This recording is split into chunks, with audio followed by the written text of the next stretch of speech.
Welcome back, everyone.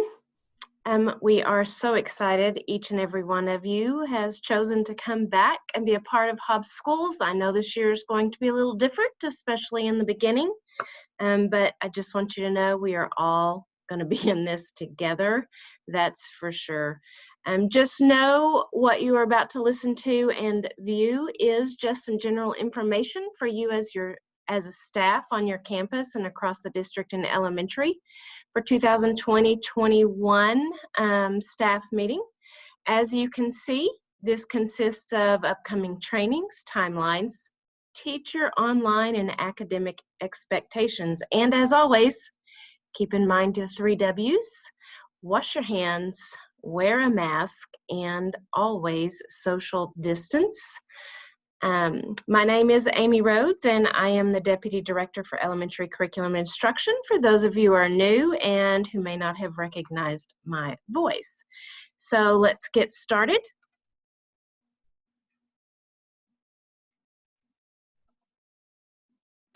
So in looking at this page on upcoming trainings, I want you to pay particular attention to the blue link underneath the Google Sheet for online trainings. When you open that link, you'll notice there will be trainings along with deadlines and links to confirm your participation for things such as Pathblazer. We'll be adding into math training. So take a moment after this video and go to this link. We will email you everything on this video so that you can go into this link and use this video as a point of reference for questions you maybe weren't clear on and you want to go back and listen to.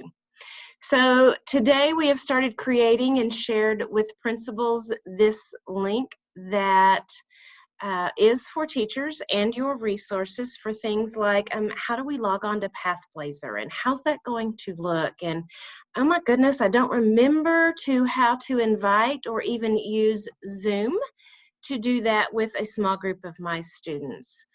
So there'll be a lot of things in there that will show you how to do things. There are videos in this link and they are indicated by video out there. There are also PDFs for a lot of these instructions if you prefer to do that, or will have access to both of those.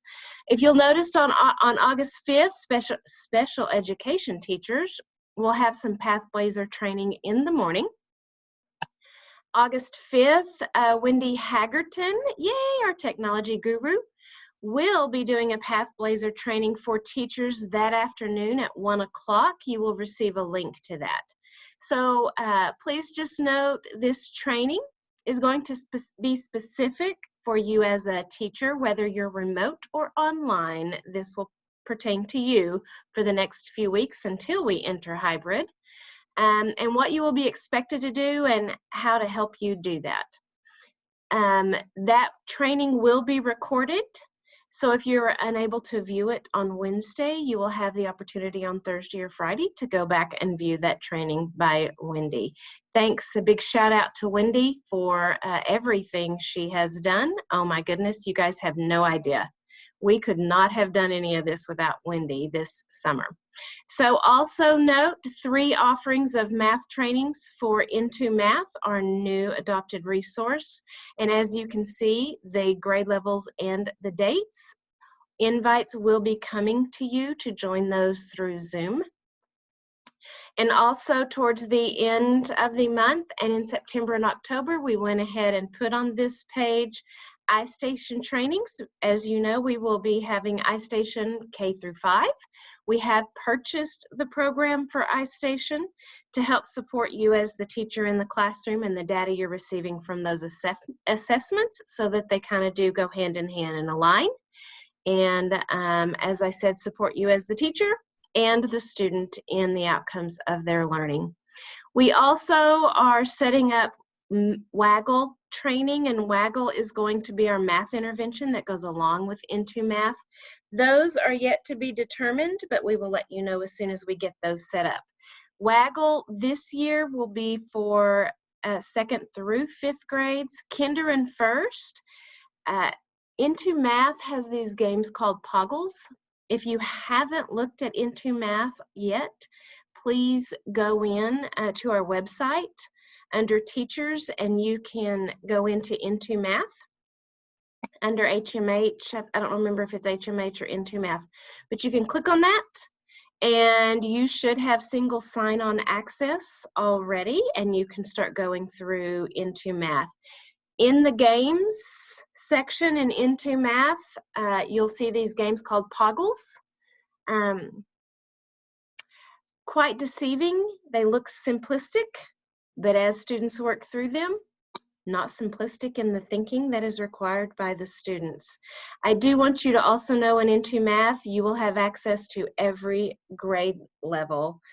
So you are not confined to just the grade level you teach. You will also have access, so if your students need a skill backwards, you can go back and find lessons for them or some additional interventions and assign Poggle games to them through that on their grade level. Poggle is great. It is great repetition and practice on the foundational just computation skills that kids need to acquire at each grade level. So I hope you go in when you find a moment and play with those, and go into Math and start perusing around so you kind of have an idea before training start middle of the week. Also, iStation, we will iStation assess, but it won't be till after Labor Day, and it is worth noting that your beginning of the year assessment up for iStation will not be for accountability purposes by the state. So, a little bit of positive as we start the year off. Next page we're going to be looking at is timelines. I just wanted to give you an idea of what the next couple of weeks and into the third week you can expect. This week is all about orientations with parents. All teachers in elementary will do orientations with their parents. Whether or not you are an OLA teacher or a remote teacher, which we call our hybrid teachers, but right now they are remote. So whether you're OLA or remote, the expectation is that you will do orientation with your parents. We are allowing those to be in very, very small groups if it's in person, but remember, wear mask and social distance and disinfect and wash your hands before and after those meetings. Information will be coming tomorrow, Tuesday, well, for y'all when you're watching it, that is today, on orientation and the expectations. Principals will share that information with you. This week also, student packets, just a reminder, next week will not be any online learning. Next week is all about packets. The district has created those packets.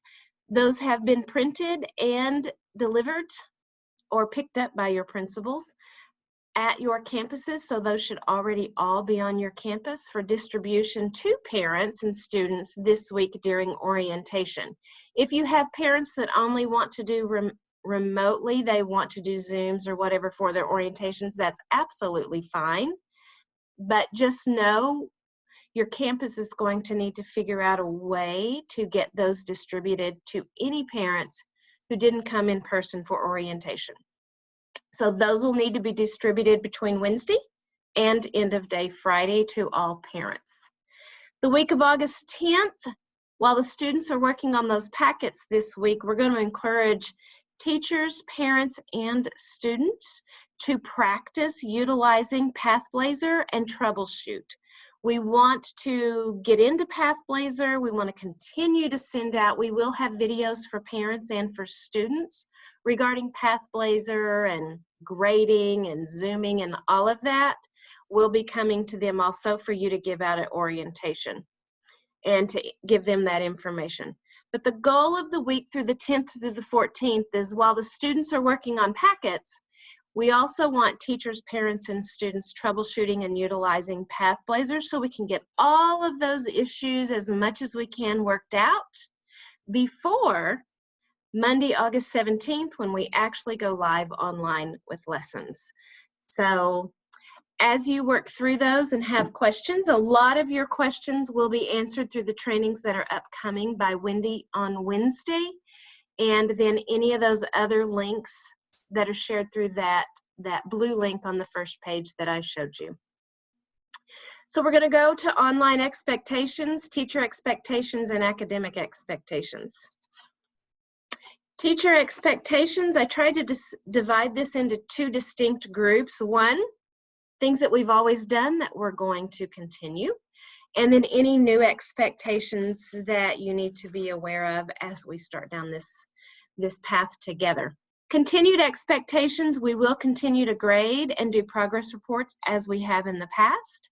Grades will be taken 2 a week, and those will be input into Skyward. I know with the principals, we talked about that differently this morning, but we will get to that again in a later slide and go over that in more detail. We still want you to participate weekly in a common planning time per your principal's direction of when those need to happen.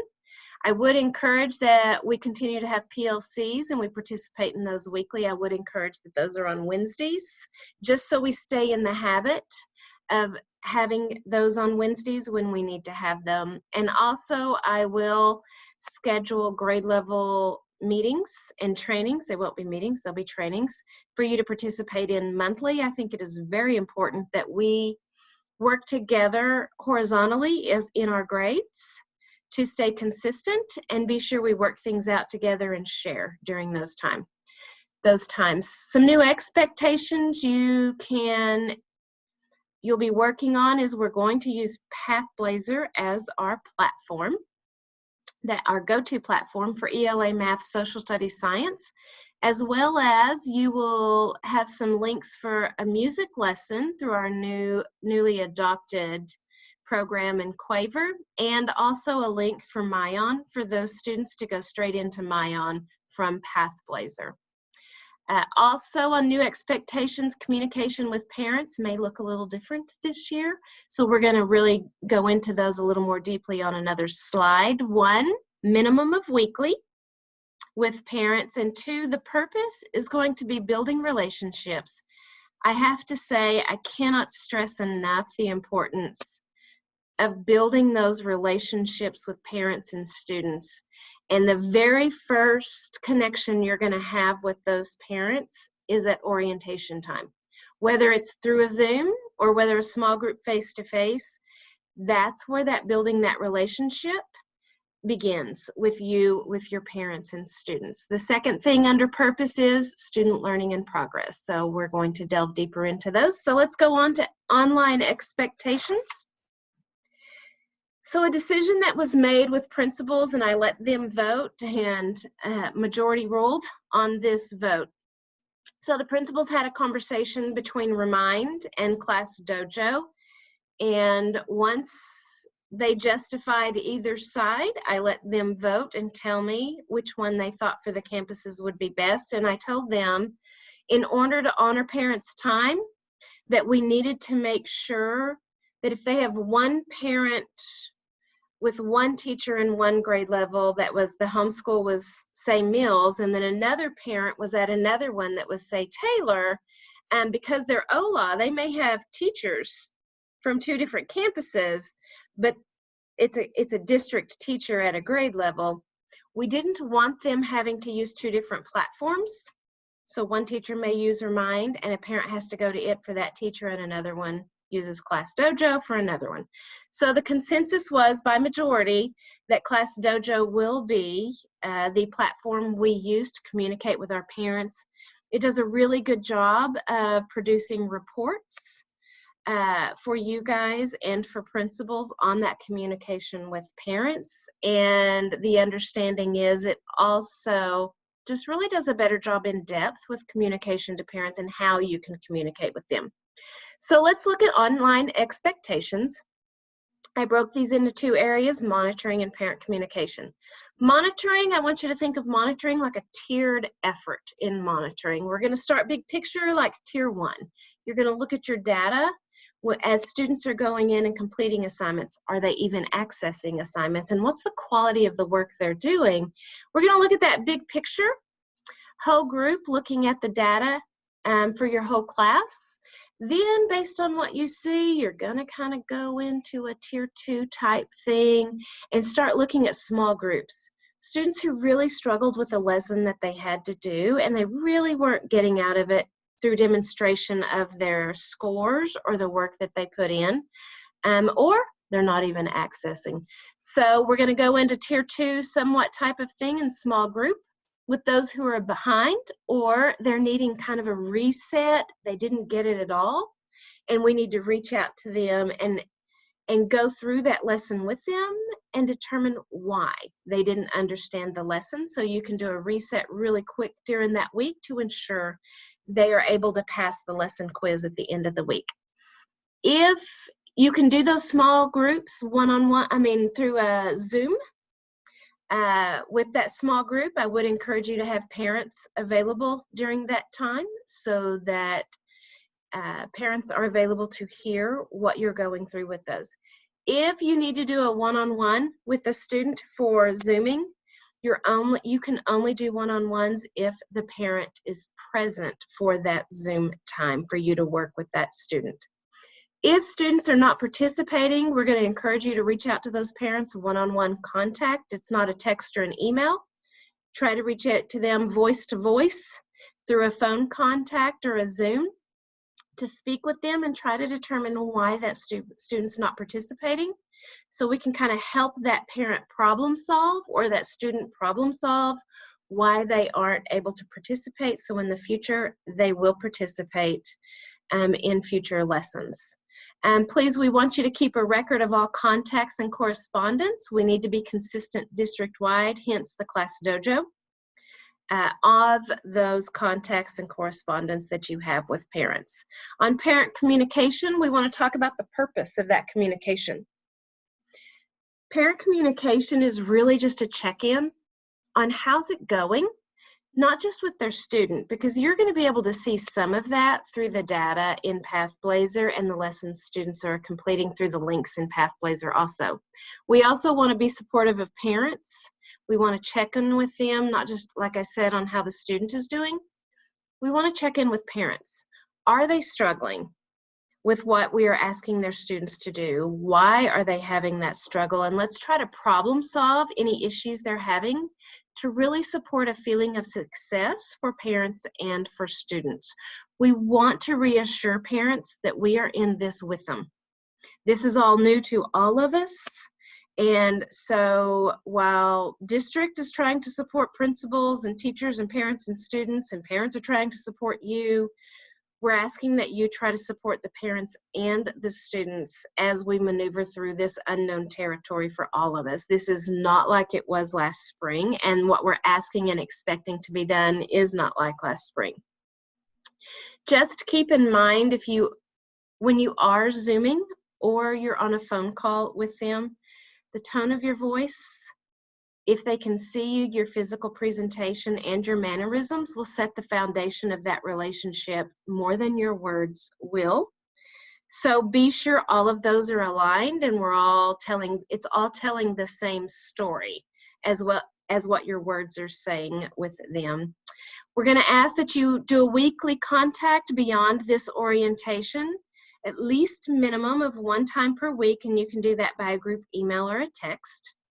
We are going to ask, parent communication is also on a tiered foundation. So once you have the tier 1, the group email or the text for that week, we want to encourage you to do that daily or as a needed basis during that week based on monitoring of the data and from knowledge of an emotional state. And we're going to talk about possibly, there is on the link at the beginning, the blue link down at the bottom, there's going to be a check-in sheet that Wendy's going to talk about at the training that we would really like for students to fill out every day. They get to look at the smiley faces and pick which one, how they're feeling that day. And then those will be submitted back to you for an additional way for us to monitor students and reach out to parents and or counselors if we feel like that needs to happen based on one of those or multiple ones of those as a piece of data. And so you could just maybe tell this child is continually sad, I'm getting a little worried, I want to reach out to the parents and or the counselor or social worker that's going to be assigned to your campus. Let's go on to academic expectations. There's 2 pages on this. So you will be expected to assign courses that have been pre-created for you. You're not going to have to go in and create these lessons from scratch. You may be asked to connect and assign videos or links to add into the lessons in PathBlazer, but for the most part, we have created those for you. Our goal for you is that we want you to spend more time checking in on the students, checking in with parents, and we want you to make sure your focus is on whether or not students are learning what they're being taught, more than we are on you creating those lessons at this point in the year. So again, your focus is going to be on monitoring and reaching out and ensuring students are learning from the lessons that are assigned. So on Wendy's training, on Wednesday, you will be taught and shown how to assign those pre-created courses in PathBlazer and any additional things we'll ask you to do. On number 2, on ELA Math, Science, and Social Studies, we have tried to keep those down to an hour and a half per week on those assignments. Now you need to understand, when they open up those assignments, it's not one lesson in there. There's multiple lessons within that ELA lesson assigned for that week. So they can pace them out however they would like. We are going to encourage that parents are able to see those lessons on Sundays. So I'll work with Wendy on how to reach out to you guys during the training and when we can push those out. I would like working parents to be able to see those assignments before the week starts so they can try to make sure they work those in during the week and get those done during the week. They will also have the next weekend to get those finished before they start the following weeks. It's really, really important that we give working parents the flexibility, or parents who have multiple children in the home, the flexibility to work out their schedules to get all of these lessons and assignments done throughout the week. So it should be noted, additionally, Mayon and Quaver will also have links within PathBlazer lessons. We will be adding iStation and Waggle links for lessons once September gets here for those online students. And hopefully by then we will be hybrid. So that will be really more for OLA students, and the hybrid will work a little bit differently. Monitoring will consist of 3 things for you guys. As I said, we've created, I cannot even say we, don't put me in that, our instructional coaches and your SIMs. We have SIMs this year on every campus, so you might want to find out who that is. Those are campus instructional mentors. So because of where we're at in education right now at this time of year, they were used a little bit differently. They will be kind of a go-between eventually between the coaches and you guys on your campus for really quick answers and quick demonstrations of how to do things on your campuses that when maybe the coaches can't get there or it's just short and sweet, need to know this. But right now, they have been invaluable, as well as our coaches, on creating these courses or playlist for Elevate Science in PathBlazer for you guys. So I hope that helps everybody. So monitoring will consist of student access, student usage of PathBlazer, as well as the quality of work that they're doing. So that's all about checking in. Are they accessing it? Are they using it? And then PathBlazer on the assignments, many of those PathBlazer grades for you. So pull those grades and see how they're doing, and then dig in and see where they're struggling so we can recorrect that or reset that before the end of the week. Page 2 of this, we will give grades. Remember, as always, ELA and math will be our designated numeric and letter grades. I am going to ask that you give 2 grades per week, as we always have in those areas, and that you input them into Skyward in ELA and math in the appropriate areas, English, spelling. So one of those must be the lesson quiz for the week in the course that's been assigned. In ELA and math, they will always have an end of the week lesson that is assigned, a quiz. One of those will be a grade that you will be required to input into Skyward, that lesson quiz for the week. Other than that, you can pick any other lessons or assignments during the week to take grades from that you see fit. You can also take more grades, but 2 is the minimum, and one of those must be the lesson assignment quiz for that week in ELA or math.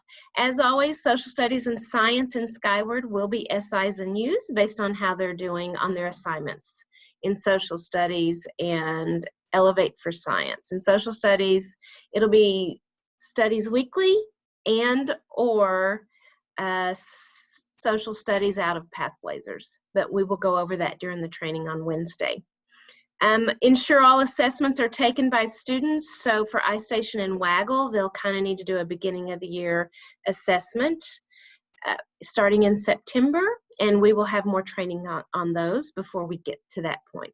I want you to reach out to struggling students as demonstrated by Access, as we've talked previously, based on the grades, their access, their usage, and on their grades, it's the quality of work. So reference back to the monitoring page on online expectations if you need to.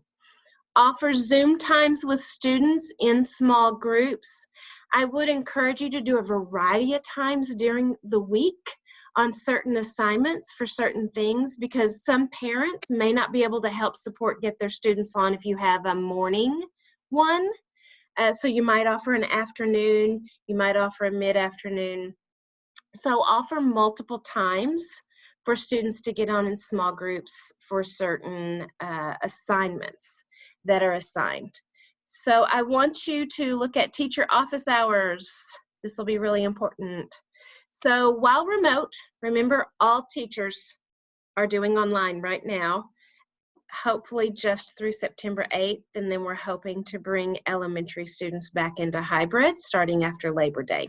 More to come on that as the governor tells us.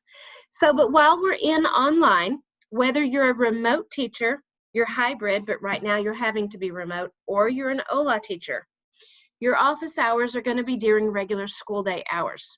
Whatever your regular contract day is, that is the expectation, those are your office hours. Parents will need to be made aware during your orientations that they can contact you as the teacher outside, within those office hours, outside those office hours. But I want you to be sure that they understand that while they may contact you outside office hours, you may not be able to contact them back, and it really isn't the expectation that you contact until the next available office hours the next day.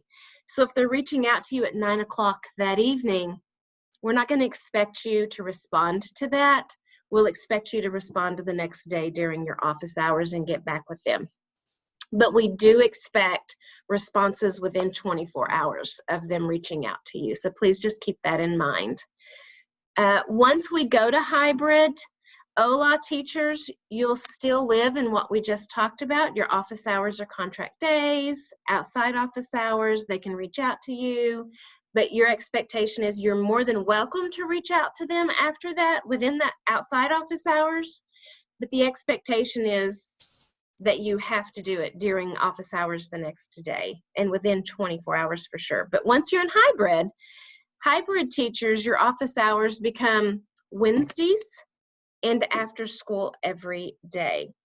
So as it stands now, we are going to allow all teachers to leave after all the students have left once we go hybrid, after the students have left. But just remember, while we're allowing you to leave and go home, you still really have office hours for that time after school, but you can do that from home and respond to parents as needed. Also during that time, if you have time before school, you can do that as an office hour. Anytime during the day, you can also reach out to them. Parents will also still need to be aware that they can contact you as the teacher outside those hours, but the expectation by the district is you don't have to reach back out to them until your next day when you're in office hours. You can, but you're not expected to, but you are expected to respond within 24 hours of that time. So I believe we are now at the end. So if you have additional questions, that weren't answered in this, ask your principal.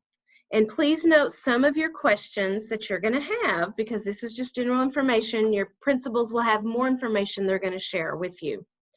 But if you have any questions that the principal isn't certain or that are not going to be answered in a training that's upcoming this week, I'm going to ask that your principal collect all those questions, email them to me, and I will answer them and send them back to your principal, and they can push them back out to all of you. I hope this was somewhat informative for you guys. I wish we could all be in person. More than anything, I wish we could be in person.